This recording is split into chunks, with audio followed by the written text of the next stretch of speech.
We have been very fortunate to secure funding for an ESRC project called Destination Feel Good, and that is why you're all here today, so that we can share knowledge together and progress this strategic direction, not just for business but for the destination as well.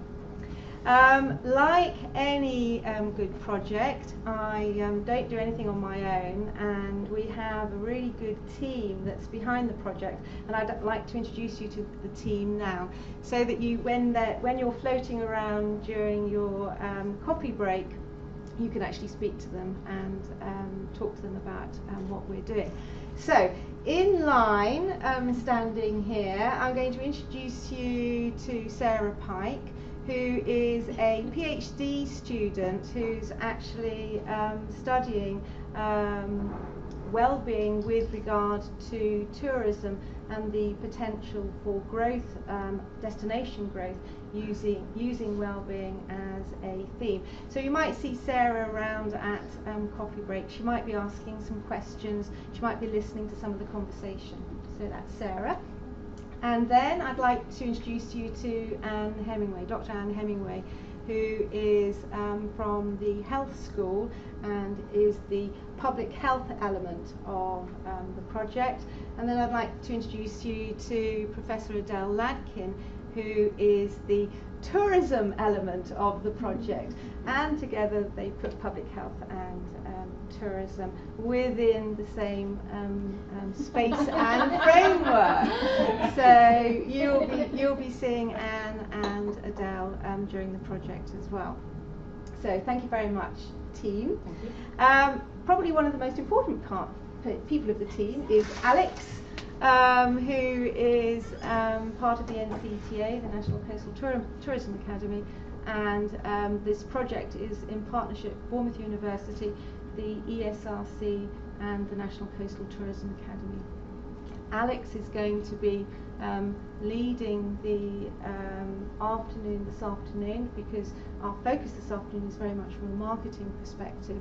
And then in future idea cafes, I'll be leading one from a food perspective, and then Anne and Adele are going to be leading one from an employee perspective. So that is a preliminary as to why we're here and what we're going to do. Before we go any further, I just need to do some housekeeping with you. If there is a fire alarm, it is because there's a fire. So I suggest that we all leave quite quickly, and I believe that we go down the stairs and then we assemble on the pavement outside Tesco, which is for fire. Ladies and gentlemen are just along here on the left-hand side, and we have free use of the third floor. So when we come down into breakout groups, you can mill around the third floor wherever you are most comfortable, and obviously grab yourself a cup of tea, grab yourself a cookie, and enjoy the experience of having space and time to really think about something that might be of benefit to your business. The other housekeeping rule is information that I've got to give is that you will notice that there is some filming going on, and there's people going around taking photographs. So if you're not comfortable with being filmed, or you're not comfortable with being taking photographs, please mention to the person not to take your photograph. There are also two people going around who might be asking you questions, and again, if you're not comfortable with responding to those questions, then please feel free not to respond to those questions. Sarah Pike might be coming to talk to you or listen to your conversations, and another lady called Claire is actually measuring the impact of this initiative, and so might be also asking you questions. So any information given is totally anonymous, won't be attributed to anybody, but if you don't want to participate, then obviously feel free not to participate, that's fine. Okay, so what is Destination Feel Good? Well, Destination Feel Good is putting together a network of public and private sector stakeholders who are interested in the promotion of well-being from a destination perspective, but also interested in the position of well-being from a business perspective and a business resource. We are fortunate to have the support of the National Coastal Tourism Academy, but we are thinking that it's not just about coastal towns, and our final event, which we would like to invite you all to, is on September the 24th in 2015, and it's going to be a final big bash dissemination event in Portman Place in London, because we would like to actually learn lessons from Bournemouth and the surrounding environments and take that through from a national perspective. What is the importance of well-being? Well, it's becoming increasingly important, not just from a research perspective, but from a strategic direction perspective, from a destination management, and also actually from a business perspective. Businesses now are increasingly recognizing the potential of well-being to market their products and promote their products. And the interest in well-being is not just national, but it's international as well. And really where we're talking about a nice place to live is also a nice place to visit. And I think it's important that when we look at well-being, we look at it both from a resident and a tourist perspective. Is this new?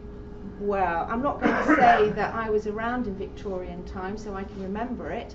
However, this is something that was recognised in Bournemouth as being a restorative environment, and so it is something that we have been accustomed to before. However, is this an opportunity to be innovative, to be different, and to really look at how healthy lifestyle products can promote business and destinations? And actually, it doesn't have to be a radical change from a business perspective. It could be a little tweak, or it could be an odd marketing word that just actually changes that focus. And it's not just Bournemouth where we are looking at well-being from a destination perspective. Manchester actually had a strategy for Greater Manchester up to 2013, because it recognised that there were really unacceptable levels of obesity and ill health, and how could they market their destination from a well-being perspective, and really encourage people to put down that fast food and switch off the TV, and really become better and feel better from within themselves. And to a certain extent, when we look at Manchester, surely here in Bournemouth we are knocking at an open door, because we have such amazing resources around here that we can actually use them, utilise them from a business and destination perspective. And I'm sure you've all heard of the blue gym and the green gym, and how this is providing a framework for promoting well-being. And yes, we actually have a product to be proud of here. So we have a merged place of well-being, and we are merging that place of well-being from three themes: from the theme of marketing and improving our marketing effectiveness. We are merging that theme from the point of view of food and food innovation, in that anywhere where there's hospitality and tourism, there's food. And we are particularly going to highlight the change in legislation with regard to food that comes into place in December 2014, and the change in legislation that comes into place in 2016. And anybody who serves food needs to be aware of that change in legislation. And then really importantly, our third and final strand is actually going to be from an employee well-being perspective. So we want to be the employer of choice. We want to reduce our turnover. And what are some of the things that we can do to actually improve the well-being of our staff so that they do want to work for us?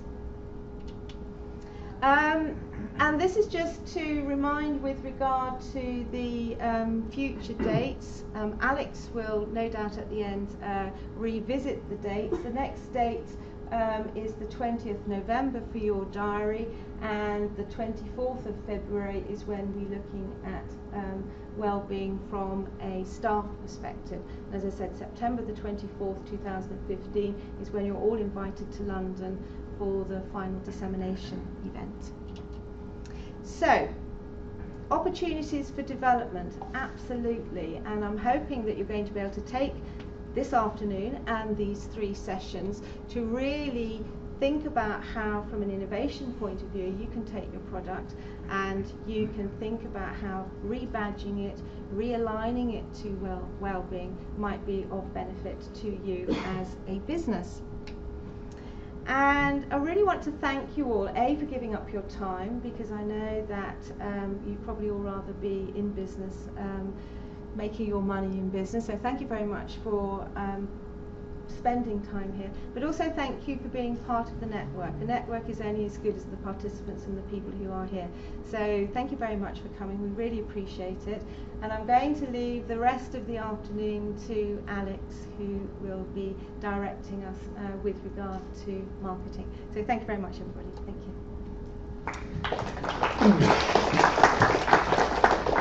Thank you, Heather. Yes, good afternoon, everyone. I just wanted to have 30 seconds on the NCTA and the role of the NCTA before we kind of go back into the detail.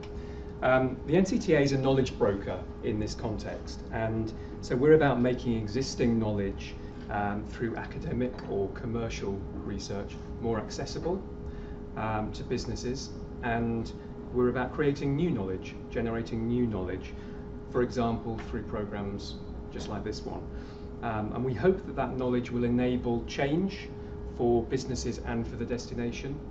And we want that change to add value to the visitor experience, primarily.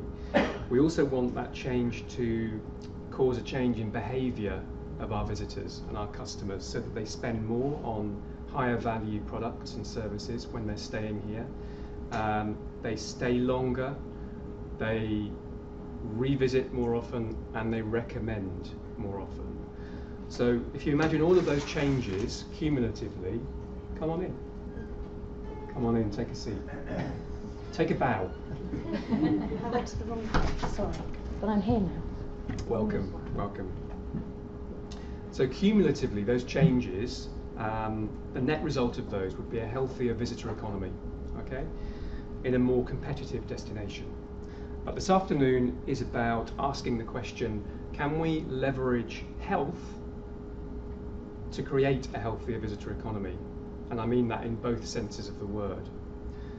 Or is it a little bit too niche? Is it something of a niche market segment that we're not sure whether we want to go there? And what exactly is a health and wellness holiday anyway? Well, you could define it like this. It's a holiday where proactively maintaining or enhancing a healthy lifestyle is the sole or primary motivating factor for a trip and destination choice. And that's as opposed to an excess of drinking, eating, recreational activities that you might normally associate with a standard holiday, if there is such a thing, or even a hedonic or hedonistic holiday. But generally this is about a sole or primary motivating factor is to maintain that health and wellness regime or a healthy lifestyle. However, there's a bit of an issue with that, I think. This was a comment from one of the stakeholders that we interviewed earlier this year. It's very hard to disaggregate wellness tourism from tourism generally. That is, if it's done well and successfully, then it is actually part of making people feel good, making them feel better. So it's kind of one and the same thing. So that makes me question, well, are all holidays wellness holidays? Surely the very purpose of a break is to make you feel good again, regardless of the type of break that you're on. Now, At this point, I'd hoped to seamlessly show you a video, and just watch this and have a think about that question. I'm here with my husband Terry, and it's just we get so stressed. Yeah, it's just nice to take some time out, isn't it? Terry, you ready? Ready? What do you mean ready? I've got all these emails. Did you set the TiVo to record that thing about the dancing? Yes, it's on my list. You were supposed to do that from the ages ago. Day-to-day life, isn't it? It's turning out to be quite hard work, really. Yeah, there's so much to say. What's happened to your sat-nav? Oh, it's not blinking yet. Well, how the hell are we going to get down there if the sat-nav packs up? A map, remember them? You read, I drive. I'm taking all attention too. You made it in one piece, no thanks to you. Look, can we try and focus on the positives? What, like the fact we're not in intensive care? Precisely. Fantastic.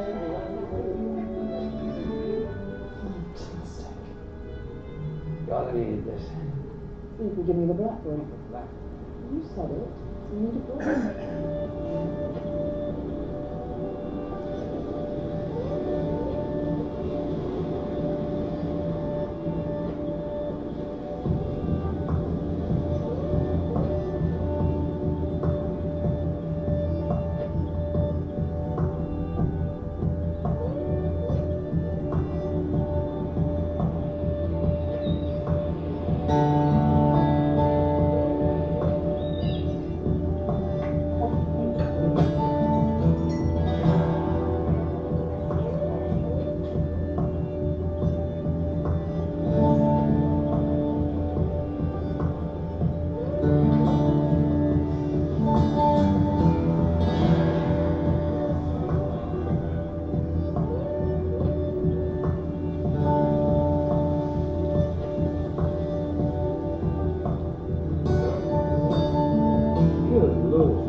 Now, regardless of the quality of the acting in that film, I thought that was interesting because I think it captures the essence of wellness in its very broadest sense.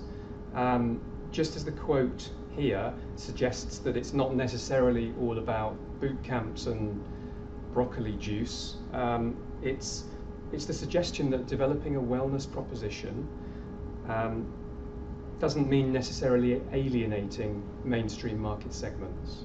So you notice that there were things in that film that actually you would do on any holiday, but the point being here is that by developing a wellness proposition, you're actually attracting new business potentially from the dedicated wellness visitor, at the same time as enhancing your overall product for the mainstream. So what are the attributes of a wellness proposition? How do you sell wellness? And if you're a coastal tourism business, as most of you are, or indeed a coastal destination, what's the size of the prize? What are we talking about here? What's the size of the opportunity? What are we missing out on potentially? And I've invited along BDRC Continental. So I'm going to welcome Max and John from BDRC. They're going to take you through some slides on the opportunity, the size and the scope of that opportunity. So if you'd like to take to the stage, please.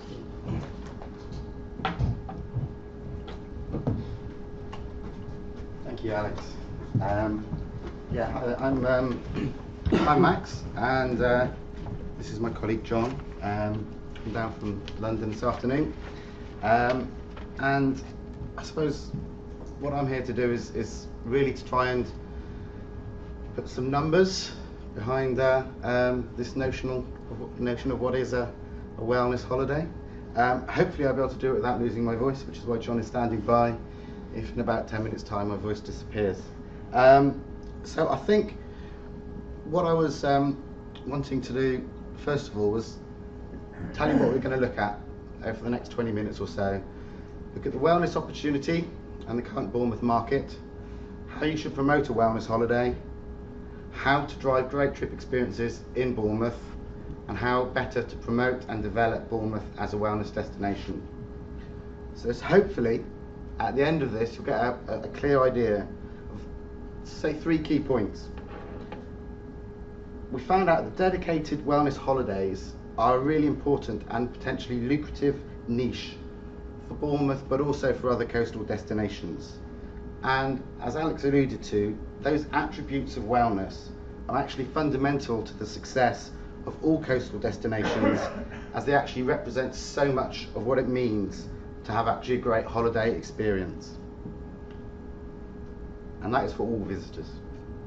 Second key thing I want you to take away from this is that actually people do go on a number of different types of holidays each year, as you probably know, and the majority of all holidays people go on do actually involve wellness, and actually all holidays should enhance people's well-being. And finally, coastal destinations, including Bournemouth, are actually not delivering as great a visitor experience as they should. This is actually particularly so for dedicated wellness holidays. Yet by actually improving the wellness proposition, the total market proposition is also improved and actually should allow a premium to be commanded in the marketplace. So hopefully in 20 minutes time you might agree with me, but we shall see. But let's go back to actually the origins of wellness and actually see how active are we as a wellness nation. Our research, and it's been both qualitative and quantitative, has led us to identify essentially 6 activity pillars of wellness. And this slide shows us how active we are as a wellness nation, both at home, in our day-to-day lives, and when on a domestic coastal holiday, which is down the bottom there. So as you can see, the big 2 areas of home wellness are unsurprisingly around cultural wellness and physical activity. So to be culturally active, we're saying you must visit at least a few times a year 2 of museums, galleries, stately homes, theatres, operas. And as you can see, 1 in 3 people are actually doing so. To be physically active, you must be doing at least a few times a year 2 of either outdoor sports, gym visiting, swimming, hiking or cycling. Essentially, if you're just being part of the pub football team, you don't qualify as being in a home active wellness segment. But needless to say, hiking is actually the most popular physical wellness activity we do in our day-to-day, which when you think about it, makes quite a lot of sense.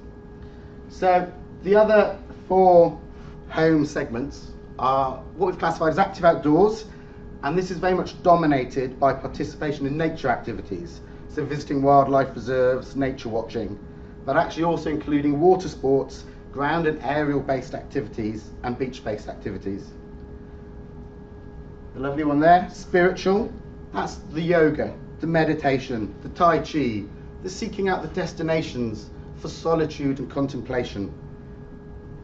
The penultimate one on the right there, learning and development. These are activities where we try out new creative activities. such as painting, cooking, crafts. We get involved in social responsibility activities such as volunteering, attending study classes about our local area, history, archaeology.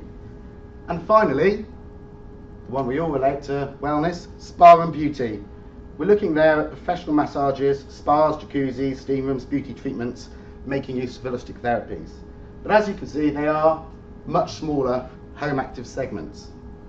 However, when you look at the lifestyle stage variance, you'll see that it's the young pre-family audience is more likely to be a member of all the activity pillars of wellness, with the exception of the spiritual pillar. And this is actually important when actually thinking about whom you're seeking to target with a wellness proposition. What you see down the bottom here is that when on a coastal break, a significant proportion of us engage in wellness activities. And unsurprisingly, it is the broad-based cultural, physical activity pillars plus active outdoors that kind of like 1 in 2 of us engage in on holiday. Those who are actually already engaged in a home active kind of like wellness category are universally more likely to engage in those same activities when they're on a coastal holiday, as you'd kind of expect. When we actually looked in the case of visitors on a trip to Bournemouth, faced with arguably more opportunities to do stuff in the area, you know, everybody was doing a lot more in Bournemouth. To give you an example, 20% of our Bournemouth holiday respondents engaged in a range of spa and beauty and wellness activities, whereas the coastal average is only 9%. So I hope that gives you just a picture of what we're talking about when we talk about wellness and wellness activities. But what's most important is to actually look at what is the wellness opportunity.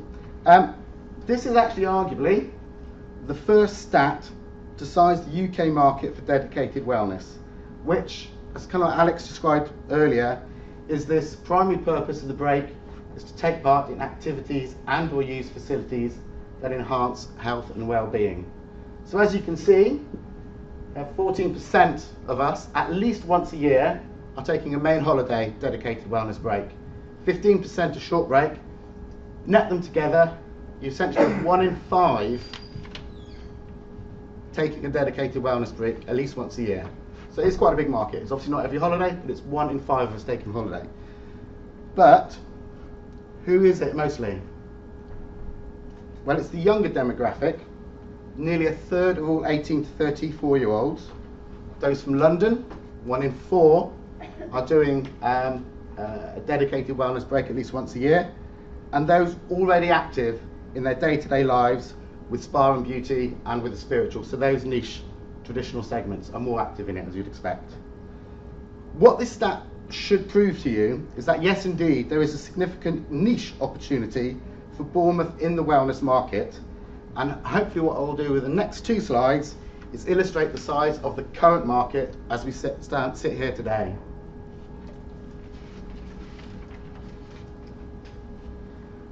This chart, it uses overnight coastal trip destination from Visit England, illustrates the main holiday purpose of respondents' most recent overnight coastal holiday. And as Alex mentioned, most people are here in the standard holiday. Over half of people's most recent holiday was standard. And then you have that audience of hedonistic ones, which as we know includes like the stag and hen type parties with which Bournemouth has become more synonymous with. But actually you've got this 8% of dedicated wellness, which using those Visit England stats actually represents over 1 million overnight coastal trips a year, which is actually not an insignificant marketplace. What is important here is actually look at this median spend, which as businesses you're probably more interested in than anything else. And essentially, a median spend of £400 for each of for each holiday means, oh, okay, there's no premium on it. But have a look. A much higher proportion of dedicated wellness holidays are short breaks, which actually means, on a like-for-like, there is a premium being pumped into coastal economies by people coming on a dedicated wellness trip. But who are these people? Who are our wellness holidays? Wellness holidays, more likely to be a short break, people are more likely to stay in 4- or 5-star accommodation. It's about 1 in 5 people on a wellness break stay in 4- or 5-star accommodation, compared to 9% on a standard holiday. And the social grade AB, about 45% of people on a dedicated wellness, compared to like a third on a standard holiday. We actually ran exactly the same just for Bournemouth. And actually this is where you can see that in Bournemouth it's even more marked. What you're looking at now is just over 400 respondents we sampled who have been on a recent coastal holiday to Bournemouth. And as you can see, 14% of them said their most recent Bournemouth holiday was actually on a dedicated wellness break, with a staggering median spend of around about £900. So we recommend, based on those stats, that around 134,000 trips to Bournemouth were wellness trips.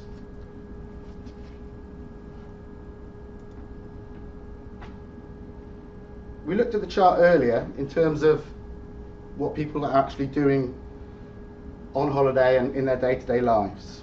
This chart actually should be quite interesting, as it essentially shows you that by developing a dedicated proposition for wellness travellers, you are building a better holiday destination for all your visitors. While you can see these people here on a wellness break are actually doing a lot more than people on other holidays. So for example, you have 60% people engaging in active outdoors compared to 44% on standard holidays. Doesn't mean there's still not a market for people who are there on other holidays. If you look at absolute volumes, so for example, those learning and development activities we talked about earlier, despite those on a wellness break taking up these activities a lot more than people on a standard holiday, as you can see, the majority of people engaging in learning and development activities whilst on holiday are not actually on a dedicated wellness break. Conclusion: most people taking part in wellness activities will actually not be on a dedicated wellness holiday, and therefore a wellness proposition is an important component to all holidays to enhance your proposition. Wanting to now just look a little bit at some questions we asked, just to look at the current gauge of people's perceptions of wellness destinations. And yeah, the Lake District is the most widely perceived as the best current wellness destination in the UK. Over 1 in 2 people considered it, yes, a wellness destination. And so obviously, as you can see, 4 of the top 5 destinations are actually inland rural destinations, which I suppose, there is this traditional kind of like, seaside town media image of seaside resorts, which maybe means there's not as many coastal resorts up there in the top 5. But the top one is actually St Ives and the Isle of Wight. But as we know, coastal destinations, including Bournemouth, were set up in the 19th century as kind of like wellness retreats. The old Chine and Pines, which I keep on hearing about when we come down here. So actually, maybe that hasn't been forgotten. And actually Bournemouth, looking just at coastal destinations, makes it in the top 5. And you'll be pleased to say, exactly the same as Brighton, which is always a nice thing to see. So that's where people's current perceptions are. Where we asked them people, where would they actually, when would they consider taking a wellness holiday? It's always been a challenge to try and, support the shoulder season. This chart shows clearly that people are as likely, in fact, to take up a wellness holiday in those shoulder seasons, May and June, September, October, as they are during the peak months. So essentially, you've got an opportunity to promote wellness in those shoulder seasons and for it to be active. Now this is a scary chart, but it's actually designed to help destinations better understand what factors they should look to promote when selling themselves as a wellness destination. So as you can see, big blue on the right, if you could showcase the natural setting of the place, it's actually twice as important for marketeers when promoting a wellness destination than any other factor, accounting for more than a quarter of the final consideration process.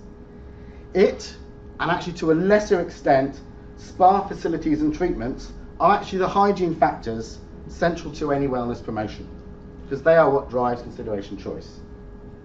These secondary factors in here, healthy food, quality local food, fine dining, premium accommodation levels, they are arguably important to any destination's promotion, wellness or otherwise.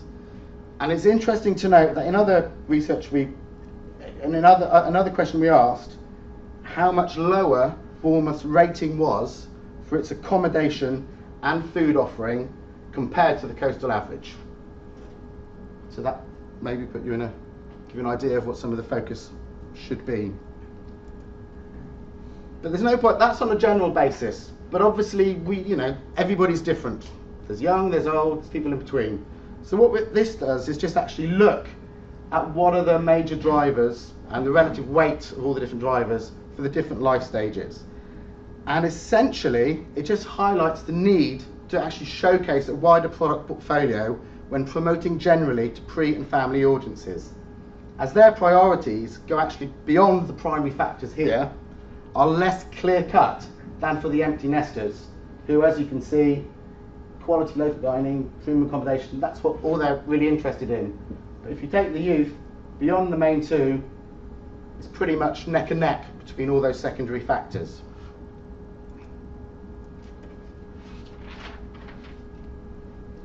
So far, what we've looked at is dedicated wellness breaks compared to other holiday types. But as was hypothesised at the beginning, at the outset, wellness is actually an important driver of all coastal breaks, and incorporating a wellness component into the DNA of coastal tourism should provide more sustainable success for coastal economies. These two charts simply ask people to either agree or disagree with a couple of statements. And they seem to confirm that all holidays are wellness holidays, and all holidays should enhance your well-being. So what BDRC Continental have done subsequently is, based on this hypothesis, we actually developed a model which we actually called experience intensity, that specifically evaluates all coastal trip experiences, not just wellness trip experiences, but in a wellness context, and should allow destinations to accurately measure and benchmark their performance as a visitor destination.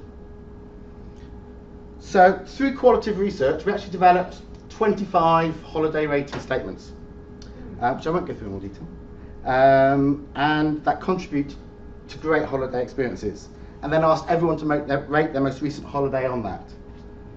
We then actually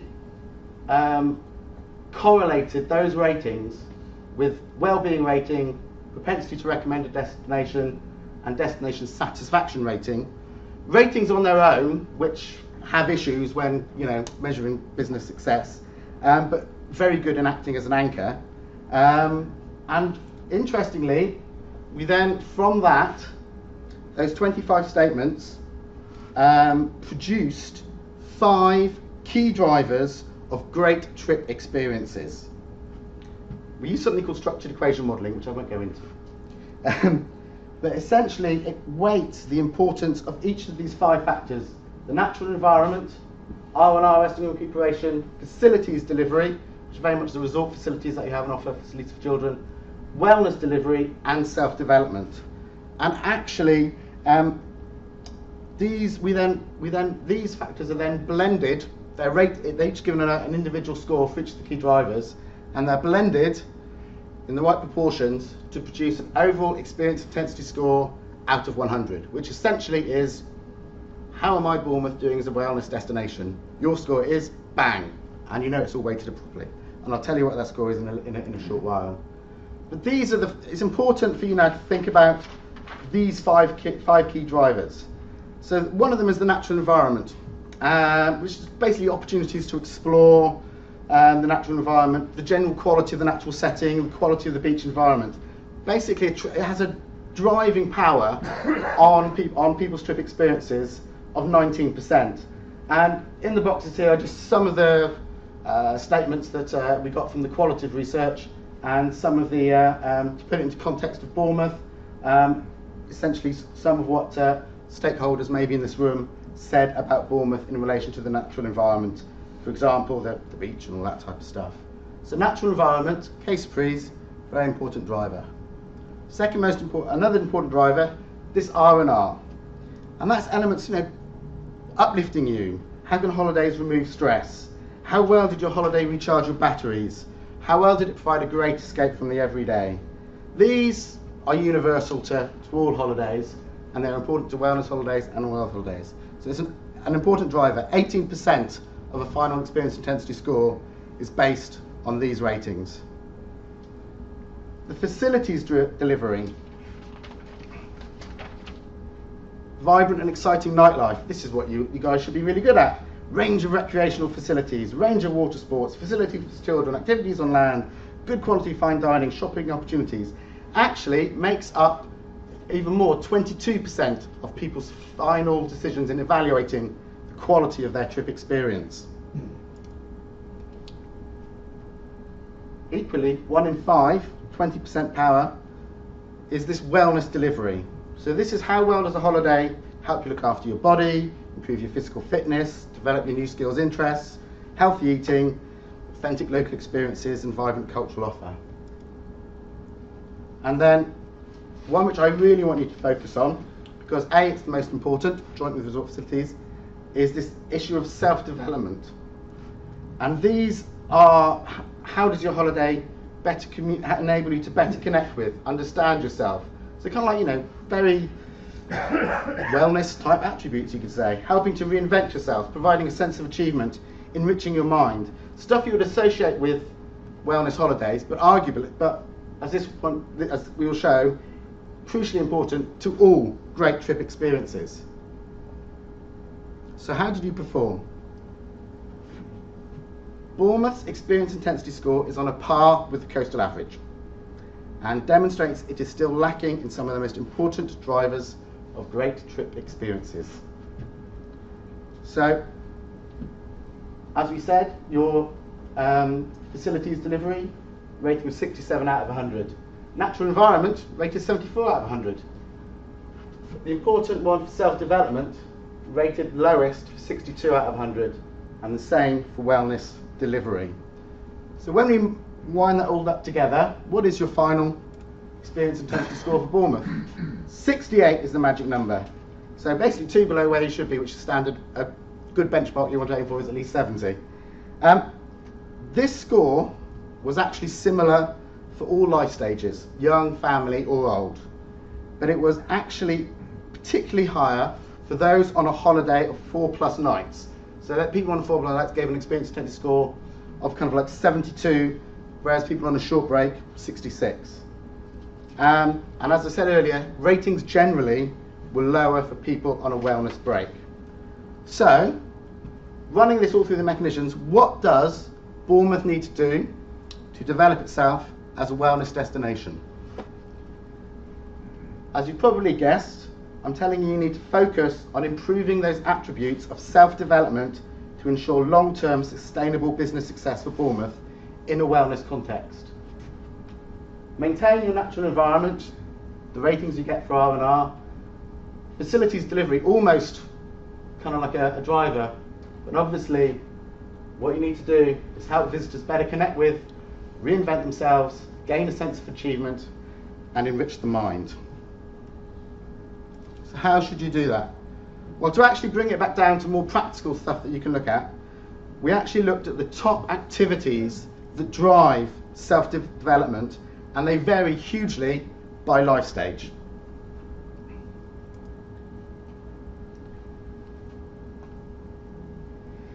Although a minority activity, activities such as painting, crafts, cooking, they do hit all the buttons of self-development.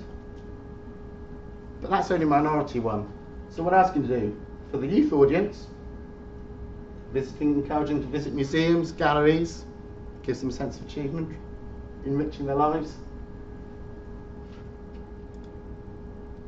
For the families, interestingly, the activity that correlated most closely is kind of like equal first with with high experience intensity scores was the opportunity for fine dining, not universally engaged in, but when you go out for on a holiday with your family, you want a good lunch, you want a good dinner with your family, opportunities which you may not get at home.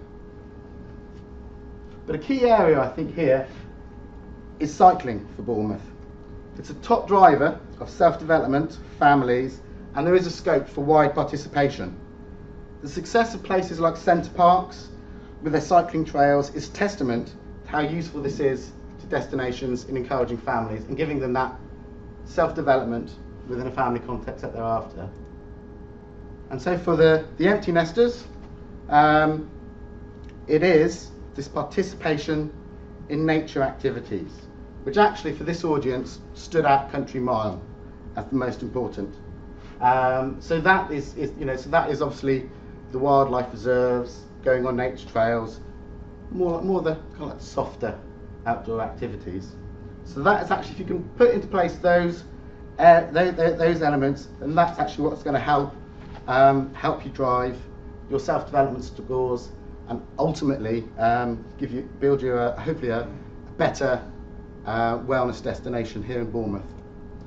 So my final slide, you'll be pleased to know, is actually just to reiterating back the thing. It's some of the 3 key recommendations I want you to look at.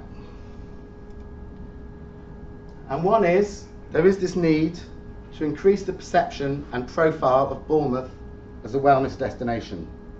You do need to showcase the beauty of the natural setting here, the quality of spa facilities, the premium accommodation and quality of local food and dining, because these are the hygiene factors for any effective national wellness promotion. They're the primary stated drivers of wellness destination choice.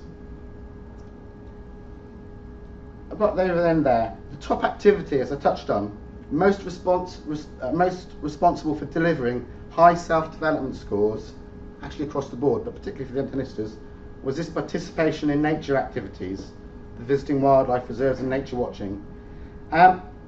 So perhaps there's some more justification in getting the HLF funded Hengistbury Head or maybe the RSVB at Anne engaged more in the wellness programme if they're not here today. But the other one, a development of a high-end thalassotherapy hotel and spa could certainly raise the profile of Bournemouth as a wellness destination, to provide that natural lift to people's perception of Bournemouth being instead of being just a traditional seaside resort, and should help you better exploit this niche. There is a need to ensure authentic high-end accommodation and dining options. A shorthand wellness holiday picture in people's minds is going to be a short break, staying in nice accommodation where there's opportunity to eat more healthily, but alcohol is still an accepted option. However, with trip experience and the benefits that entails, improved by stays of longer duration, potentially like a book 3 nights, stay a 4 for free option could provide significant benefits for premium end hoteliers. The quality local food and dining is an important hygiene factor, particularly for the empty nester, and the ability to eat at fine dining restaurants is a top activity for the family market, correlated with those high self-development scores. So this should be a focus to better attract a wellness niche.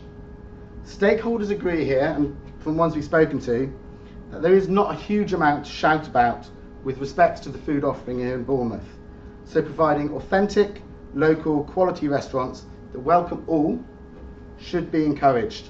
So things like development of that blue fish status and things like that to actually give that mark of quality. And finally, businesses do need to join up their wellness proposition and work together to better cater the self-development of all the various target markets, be they young, family or empty nesters. There is an acute need on developing products and services that tap in to wellness self-development, but you do need to work together to achieve common goals. You should want your visitors to immerse themselves in Bournemouth wellness for their and for your benefit. Different target markets respond to different stimuli, but but ensuring activities are joined up should actually facilitate a more prosperous and arguably more well future for the Bournemouth economy. So hopefully that's given you a whistle-stop tour of some of the findings and some food for thought to take forward. Thank you.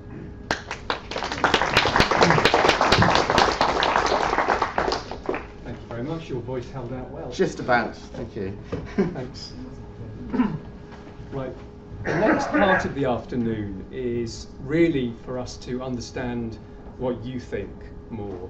What are your attitudes towards health and well-being as a business growth opportunity?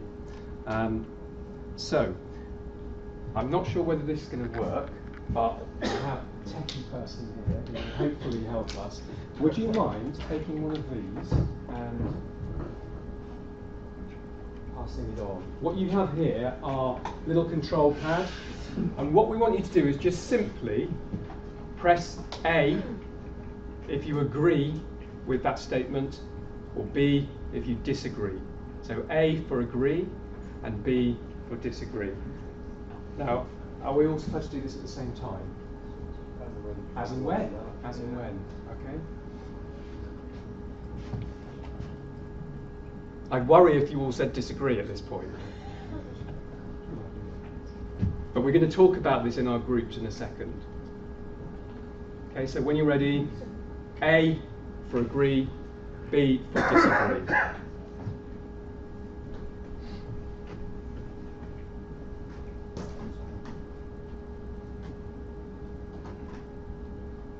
I guess the key word there is significant.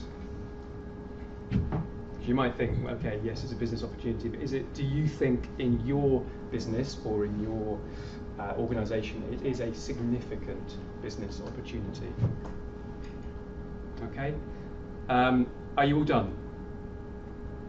Yeah? So, if I press the button to continue. Excellent. Oh, yay! Good, good. So exciting that technology works. We're just relieved about the technology. It didn't really matter what you said. Okay. If the 8% could... No, not really. Okay. Next question. Customers or visitors, if you're a business, customers, if you're a destination organisation, visitors, seem to be more aware of health and well-being as part of their routine. What do you think? Would you agree with that statement or disagree?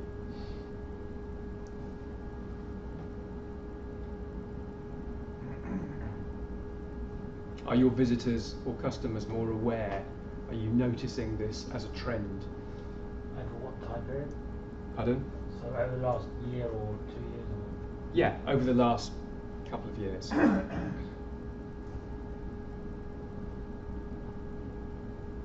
Okay.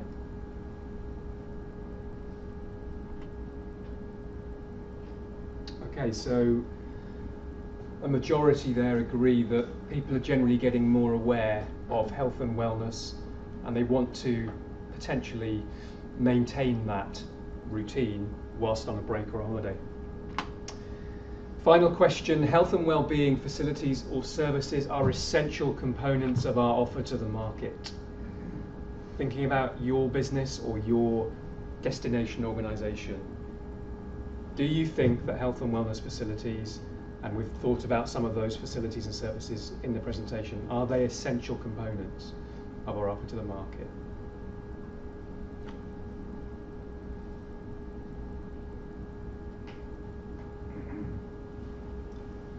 Everyone ready? Good, good. So 81% of you agree that they are essential components. This might, I understand, be as a result of what you've just seen, obviously, but I was just interested to find out your attitude towards health and wellness as a development opportunity at this point in time. Okay. So what we're going to do for the second half of today is turn that off. Go and grab a tea or a coffee or some water or juice. We've got, as Heather said earlier, the whole of this floor. So I'd like you to break into probably 3 or 4 groups. Okay. and take yourself away and think about and discuss those 3 questions. We have an extra question as well. Given that those are your opinions, what do you think are the barriers? What are the main barriers to developing a health and wellness proposition for you at this time? Okay, and what might we think about doing to enable that business growth? Okay, so we're going to give you 30 minutes. Yeah, we're going to have 30 minutes. So make yourself comfortable, grab a drink, get into small groups, smallish groups. I'd like 3 groups at least, please. And then we'll come back here after 30 minutes and share our thoughts and wrap up. Okay? Before we do that, has anybody got any questions of the gentleman here of the presentation? I think we all agreed that it's really useful to sort of set the scene with regard to wellbeing as a business proposition. Anybody got any specific burning questions? Can I ask where the samples came from? Yeah, they were from a panel provider that we used. So they basically, we did a natural fallout on a panel. Basically 43% of people on a panel, just to let you know, have been on a coastal holiday in the last year, and it was a sample of 2,000 of those individuals. Geographically from It was NatRep fallout from that. It was basically NatRep. 43% was the NatRep fallout from it. NatRep is nationally representative, So, yeah. just in case. United Kingdom or It was the UK, excluding Ireland. And the qualitative was 3 focus groups, 8 people in each, and I think it was 14 stakeholder depth interviews as well. The focus groups were in London and Guildford, weren't they? Yeah. And in 3 life stages. 3 life stages, and each attendee had to have visited Bournemouth in the last couple of years. And have been on a wellness holiday or intended to go on one. Okay. Any more questions before we break? You said had been or intending to go on a wellness holiday? Yeah, that was for the focus groups, and I think it that was just to ensure we got the numbers, but I think it fell out as 6 out of 8, and each group had actually been on a wellness holiday, if not more. So.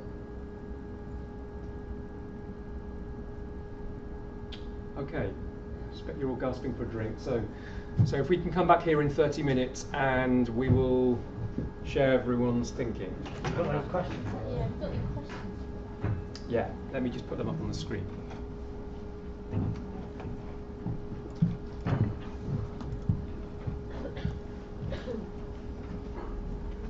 So those are the 3 questions you've just been asked. We just want to explore those questions, but also concentrate on what you think the barriers are to development of health and wellness. Remember that we'll be coming round, and the market research group will also be coming round and possibly tapping you on the shoulder just to ask you some separate questions as well.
Yeah, I mean, it's an okay. I'm sure it's good. When we come back.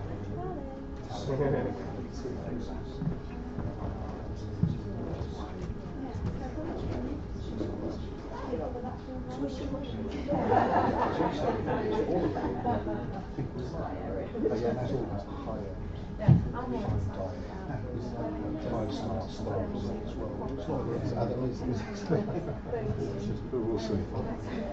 Pens, banners.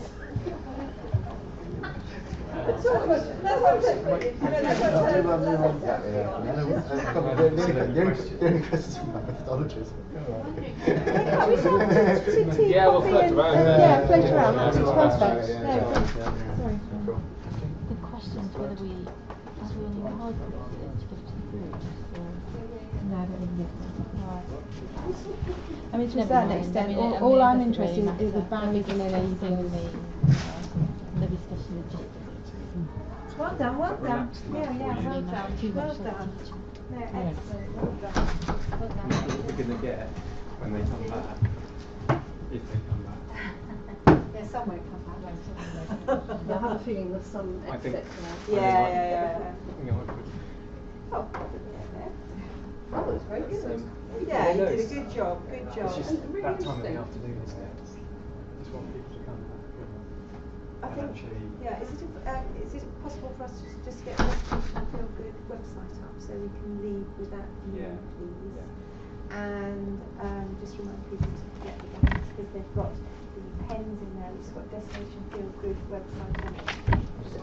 yeah. And they will need to know that that piece of research is disseminated by as well.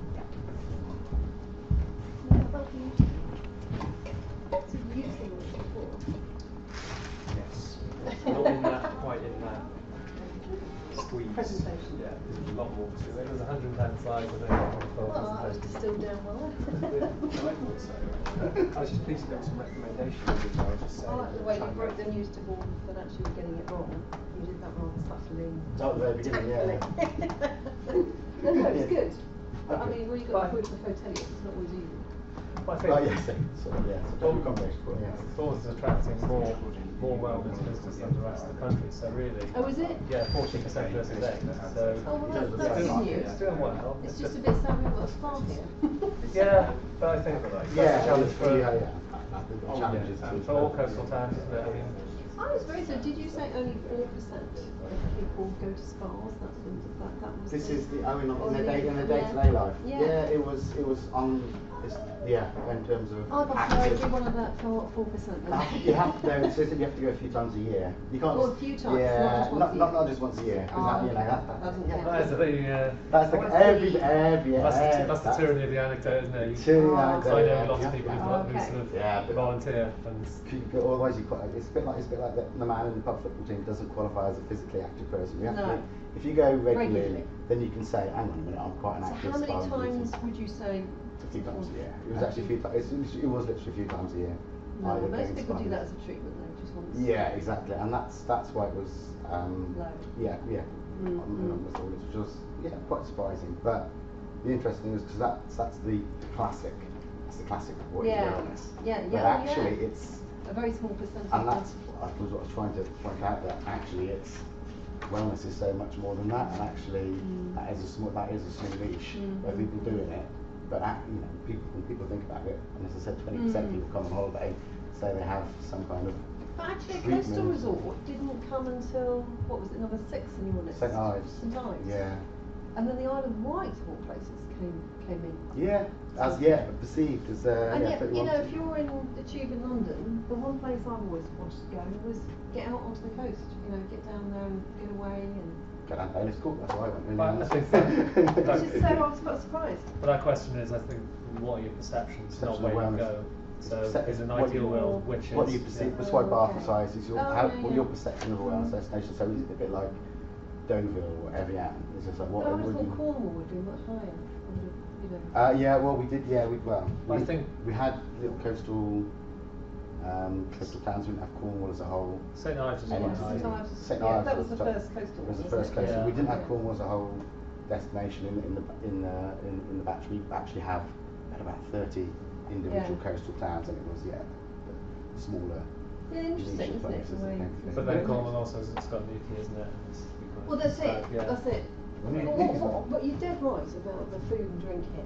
I mean, it's ridiculous. Dorset, lovely food and drink, lots of nice places. Not a single celebrity chef in Bournemouth. No kind of Yeah. really good dining. And It's extraordinary. we did I did quite a lot of stakeholder interviews, and I was speaking to one lady, and she was saying that it's very hard to hire a decent chef Yes. by her standards, Yeah. and also it's a struggle to get restaurateurs to buy into the blue fish status. Yeah, I know. Yeah. Right, so you've got you're a sustainable food city with pools. Yes. So yes. there's that, but yeah. it's But just funny enough, Poole, I don't know if you know Poole. Poole has a lot of nice restaurants. Mm. Lots of nice fish yeah, restaurants. it's got a seafood very restaurants sort of down there. affluent Yeah. Cool. I mean, they're very much market. haves and have not. I'm not from this area, so haves and have nots in Poole. And Bournemouth is much more a 3-star resort, Yeah. 2 to 3 star, to be honest. And it's not attracted that high end. And in fact, Britannia Hotels have moved in here big time, and they now have 5 hotels with pretty much no star rating. Whereas a lot of people here are up the other end. Yeah. And they're interested in putting the resort up. In fact, they're here. Told They you that realise that they want yeah. to go for that high premium. So it's quite a problem. It'd be interesting to see what actually happens if they're Yes, right. because the barriers are massive. Yeah, You know. they are quite because attractive. just because of the logistics and the traditional image, and people are worried that I'm going to hemorrhage other business. The point I was going to make is you're not going to hemorrhage other business, but obviously trying to join up a wellness proposition in amongst that morass down there is going to be that's the trick. It's not you've got natural advantages, but I think so. One of the key sort of barriers that came out from the focus groups was that people like to sort of they see a wellness venue or destination as one whole, and when you mix it in with everything else geographically, so you may have like a spa, but then you've got lots of nightclubs as well, or whatever else, then it's quite hard to envisage something somewhere. Yeah. you don't want to need to find something not Bournemouth. Well, we said Boscombe or something, but I mean, But you see, it's funny because you've got Peninsula Sandbanks, and that's kind of a resort in its own right. People go and just stay at Sandbanks. I don't even recognise that as a pool. That's Sandbanks from Dorset, but it's actually a pool. Yeah. It's people have this kind of I don't know whether Bournemouth is just too big. It's just got so many hotels and so many, and maybe people think of a wellness break as being, escaping and exactly. country So whether you can always vacation, create a sub-brand. Yeah. You need a sub-brand because you could almost do that at Boscombe. Well, that's what it says. Yeah, Bournemouth Boscombe. Yeah. With They've got Coastal Activity Park. Park there. So and with that Boscombe Spa. Yeah. But I do think you need some kind of draw, don't you? You need that big daddy anchor. Big hotel. Yeah, you do. Come in, and actually then because that just basically is the step change in that perception. But to get those kind of hotel chains to invest there in Boscombe at the moment with all the social problems, because that's the area It's for tricky one, isn't it? Yeah. that is the least well notified area. That'd be a major task. I think at the moment. I mean, we're lucky that Hilton is just coming. They've got 2 hotels coming, but Britannia have pulled it all down. So, Anyway. I'm going to float.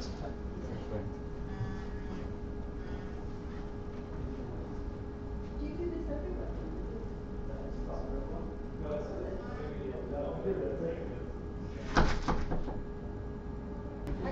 Excellent. Okay, so this session, which will hopefully take us about 20 minutes and then we'll wrap up, is all about your feedback on these questions. So Heather, my able assistant, beautiful. I didn't want to sound a bit 70s game show. Wasn't comfortable with that. He's going to capture your feedback from the first session. So, if we just concentrate, bearing in mind that we wanted to know what the barriers were to developing a health and wellness proposition. We saw how many of you agreed and disagreed before the break, but hopefully you'll have had a chance to just expand on that in those conversations. Does anyone want? Where are your groups? Are you roughly in your groups? No. Okay. We've all come and sat back where we were when we started last time. Well, that's also Well, that's fine. okay. Anybody can join in. Anyone can chip in then. Who would like to start on the significance of health and wellness as a business opportunity? Did anyone have a particular opinion on that they discussed in their groups? Or any of those questions then? We did talk about what's the market or markets, and my view perhaps, but I think maybe others will pick up on this. There's a tendency, which you picked up in the presentation, to use the words high-end, 5-star luxury. Is that who wellbeing tourism is for, or is it rather for a more wide market spread, including an interesting colleague here with dealing with well-being activities, events for young people with behavioural problems. There's a market for well-being tourism, but it's probably not what many people are thinking about. Yeah, it's a good point. I think there's a spectrum, and at one end there's I mean, health and wellness is so broad. So at one end you've kind of got the more medical end of the spectrum, haven't you, where you are enabling people with various conditions to participate in tourism in the same way that people without those conditions can. But then towards the other end you've got the more mainstream market segments that I think we kind of got from the research that there's a propensity to stay in higher end accommodation if you are on a dedicated wellness break. Is that? Yeah, I think 1 in 5 of people who are on a dedicated wellness break said they stayed in 4 or 5 star, which actually implies the majority won't. So it comes back to challenging the category of wellness tourism. Is it basically therefore an elitist concept in the end? We talked about single parent families, for example, again, who participate in wellness holidays at a hotel in Bournemouth, but they're not coming up in that way of defining wellness tourism. So is there a suggestion that it is a little bit potentially elitist? I was to say. Yeah. Did anybody else think the same? The same group. I think one thing that I found, because we have quite a diverse people coming in at well-being from different angles in our group. So I think, as you said, well-being is a very broad concept, and it's down to I think it's down to each of us, each individual organisation to interpret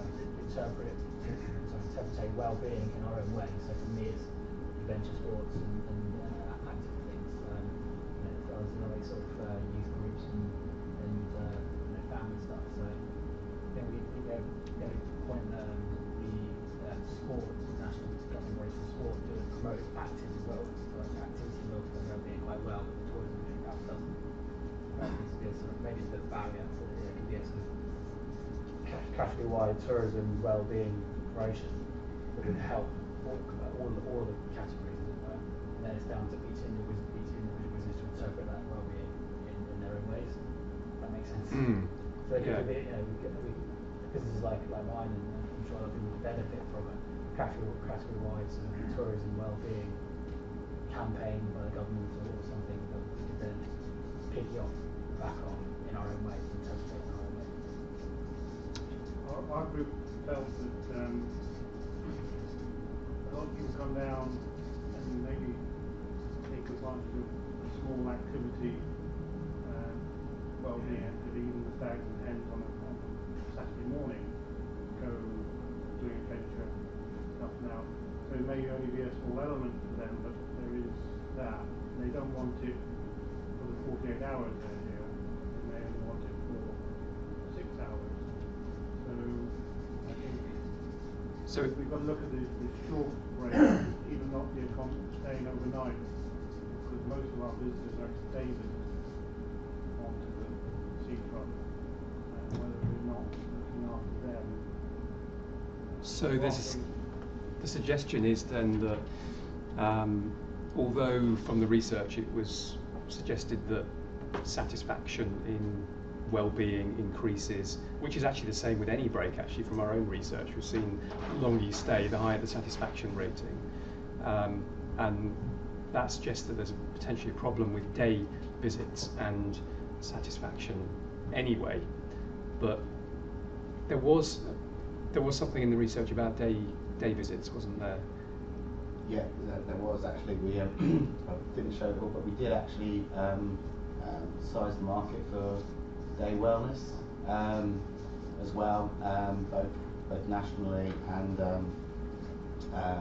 here in Bournemouth. The results of which I can't remember off the top of my head because I was concentrating on the overnight one, but I think it was similar proportions. Might not be the same people, but it was similar proportions.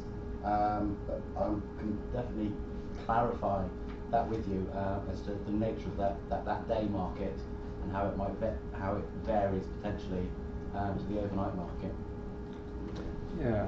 Quickly pick up on the high end point as well. Yes. From my research, just to clarify that. I think it's just worth noticing that Max's point about the high end holiday maker was really just to sort of highlight that wellness is an area where you're more likely to have agents, but it is still 4 in 5 who aren't. So there's so many different types of wellness holidays. Some involve high end with activity, some involve camping and going surfing. You know, we picked up on all of these in our research, and it really is a very broad spectrum. But if you want the extra spend, medium spend, then it's an area to focus on. It's that kind of broad-ranging definition again. Just coming back to your point, I think you mentioned that if in the context of sport or general kind of sporting activity, there isn't. It feels more inclusive. Is that the suggestion? Yeah. Yeah. I was just made the point that there's national governing bodies for sport. I think do a very good job, through schools and PE curriculums and stuff. Yeah. And Sport England and things do a good job of promoting well-being through activities and sport. Yeah. Whereas there's not such the same branding, advertising, promotion through tourism channels. So within a tourism context, there is that suggestion that it's definitely more for a certain type of visitor. Yeah. I.e., one who can afford a dedicated wellness break, because the perception is that, or as demonstrated in the research, people are prepared to spend more on a dedicated wellness break and stay in higher end accommodation. So it's interesting that that kind of connection is being made, isn't it? What I'm hearing though from you is that you're almost asking Visit England, for example, to actually come up with a campaign, a branding campaign, so that both business and consumer can identify and define what wellness means, and therefore you can target your product to whatever that might be. Yeah, but it feels like, touching on what you were saying earlier about perhaps people prepared to spend more on if they purposely go on a well-being break, this is about me and my well-being, then they're prepared to spend more. And for some people that might be going from a 4-star to 5-star, some people might be going from a 2-star to a 3-star. And so if we could broaden the sort of the need and desire and advertise the benefits of a well-being break, rather than trying to, then people will realise actually, yes, maybe I should go on a well-being break. For me, well-being is this, and for some people that might mean actually forking out a bit more money. Is there room there for the Director of Public Health to get involved? They've got a budget. Perhaps they should be looking at that. Yeah, this is where tourism and public health overlap, isn't it? I totally agree with you, sir. I'm part of the Royal Society for Public Health, and it is a niche area that we are campaigning for within a public health environment. Hence this research, hence this project, hence we're all here together. and that is why the final dissemination event is going to be at the premises of the Royal Society for Public Health in London. I'm a former portfolio holder for Public Health Reform. Oh, perfect. Brilliant. Well, we hope to see you there. You need to be there. But it is gaining interest, and it's gaining interest because of what I said. What is good for residents is good for visitors. So if we look at health generally and the environment of health within a setting where Well, we that was live. my former portfolio, and now tourism, so the two can And both Anne and I have done some research and publication on public health and tourism. And it's also around inequalities in health too, because if you have greater investment in infrastructure for people to be more active, for instance, then that also benefits those residents.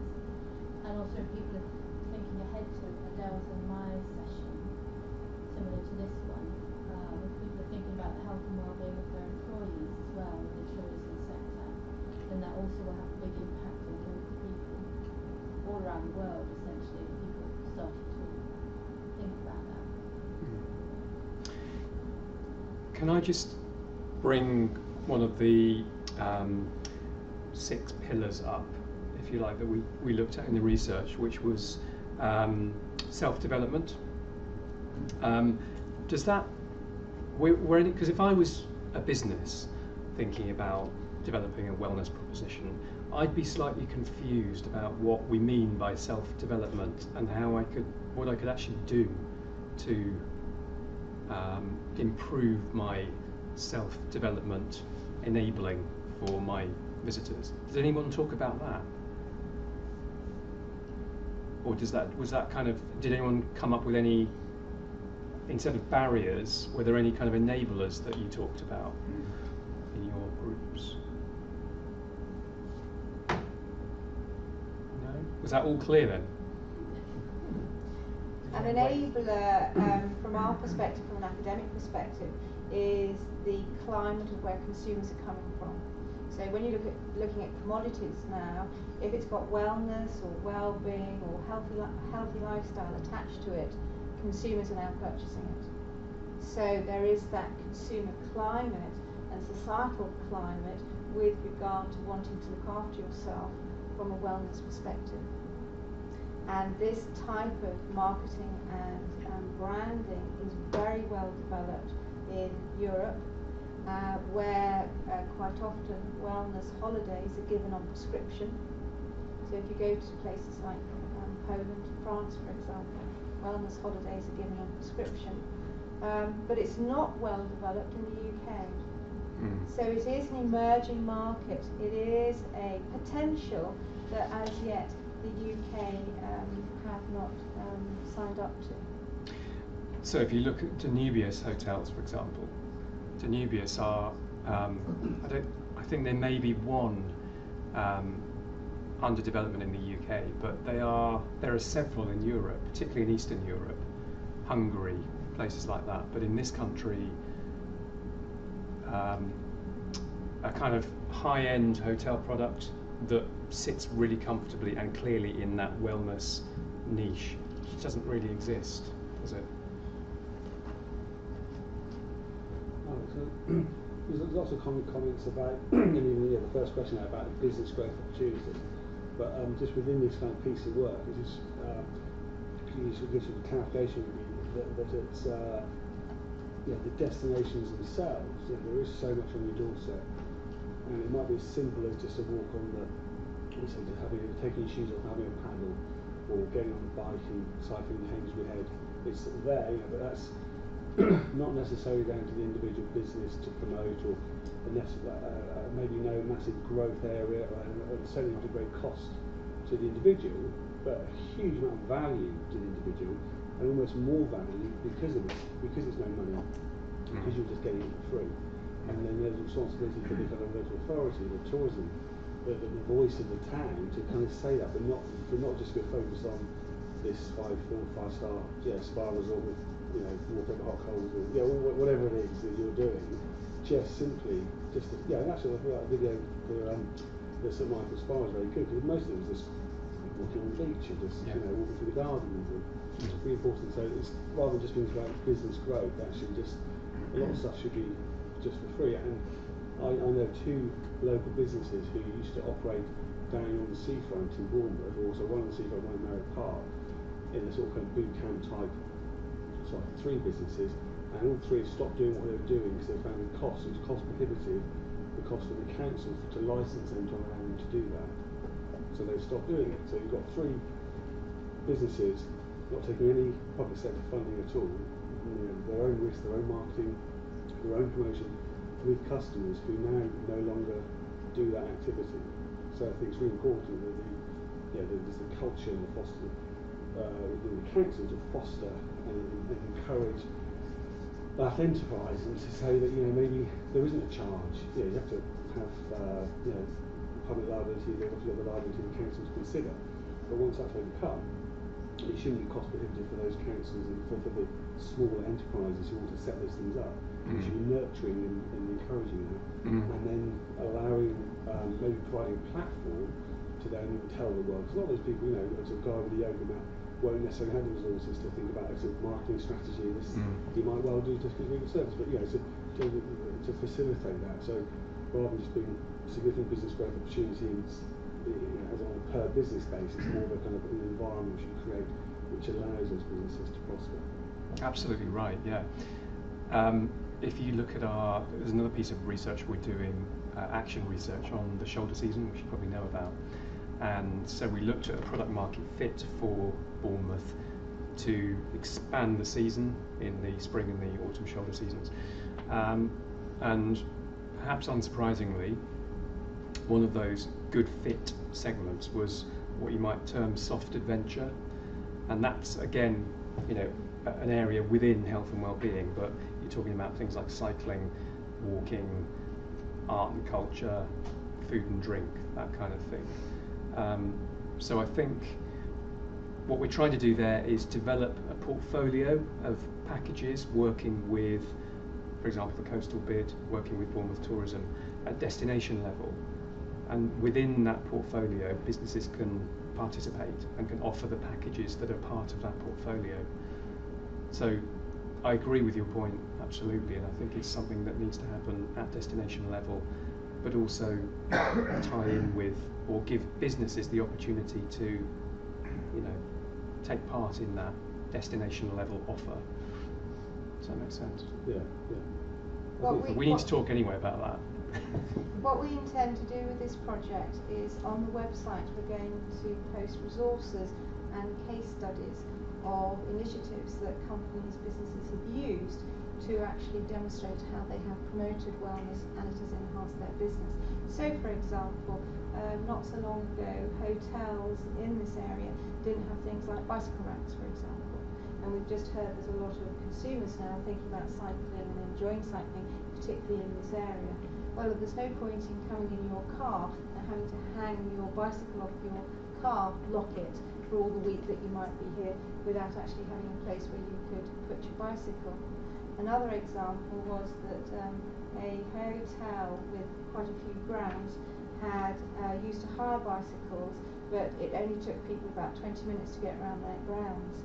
But then the council put in a cycle lane to the beach, which then took consumers all day to cycle to the beach and cycle back again. And so at that point, the business could actually hire their cyclists for a day rather than 20 minutes. So again, that was from a business opportunity point of view. They actually identified the business opportunity of wellness and actually buying into that wellness of which consumers also bought into. So that's the sort of thing that we want businesses to share. What are you doing, what works, what doesn't work, and that's why we're asking about sort of barriers and enablers, so that being part of this network, we can share good practice, what works and what doesn't work. We intend actually to bring case studies not just from Bournemouth, but from national case studies as well to share with you. So that's the sort of philosophy that we've got behind the project. As it's 6 o'clock, I just have a couple of final questions, which will hopefully enable you to just capture a couple more things, because I don't want to kind of rush it, but I'm just conscious of the time. As a result of attending today, do you think that your attitude has changed? If you talked about that in your groups, was there a sense that you might think about doing things differently?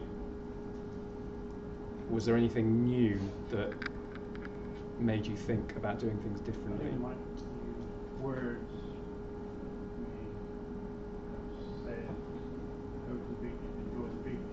Maybe use the word well-being in that context. So it's probably key words could drive a different market. Yeah.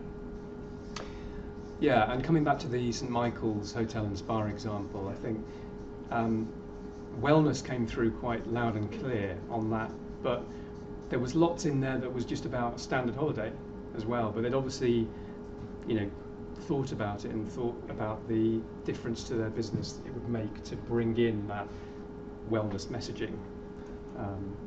It's image, isn't it? It's image and words. And yes, you're quite right. We can look at our product and maybe we can just tweak it a little bit, the marketing of it, and it will hook in. Yeah.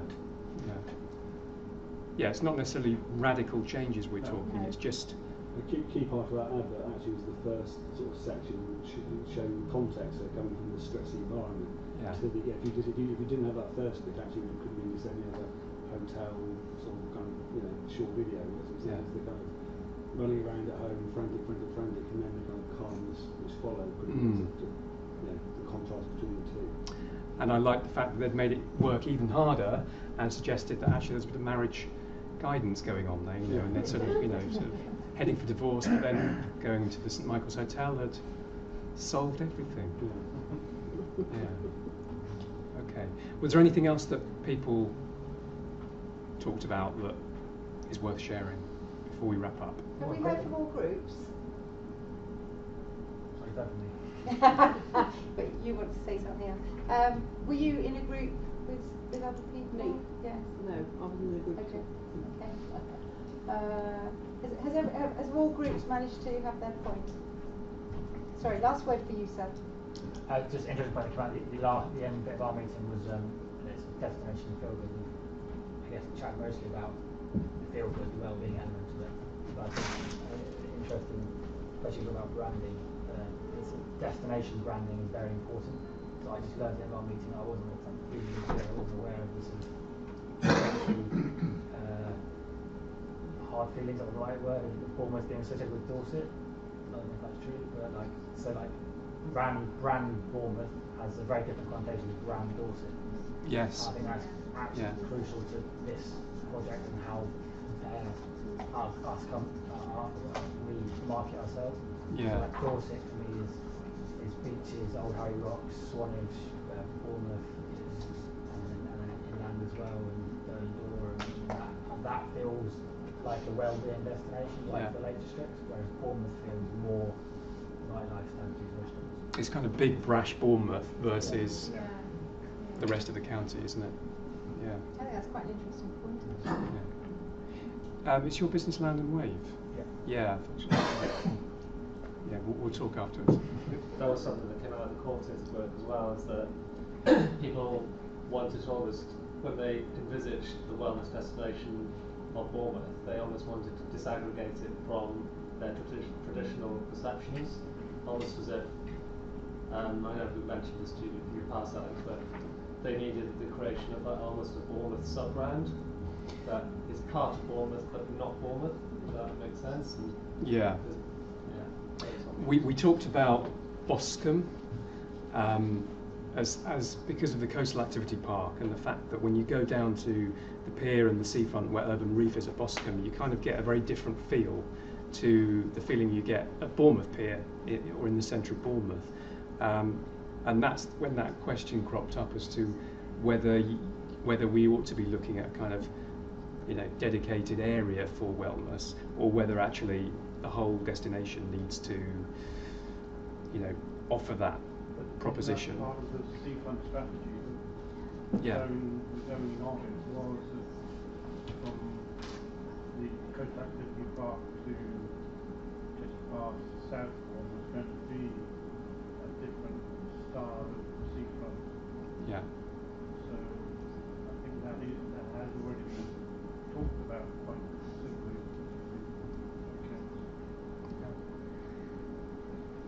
Okay.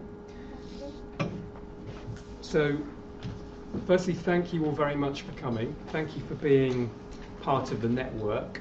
And you are a very valued part of the network, which means that we would really like to, we need to see you again on the 20th of November. Same time, same place. 20th of November, when Heather will be leading the session, and the area for that session is food innovation and legislation. So the other thing I need to mention is that the research that we shared from BDRC Continental today will be disseminated via our website. So don't worry about having to interpret all of your notes that you've been scribbling, because we will make that generally available. Okay?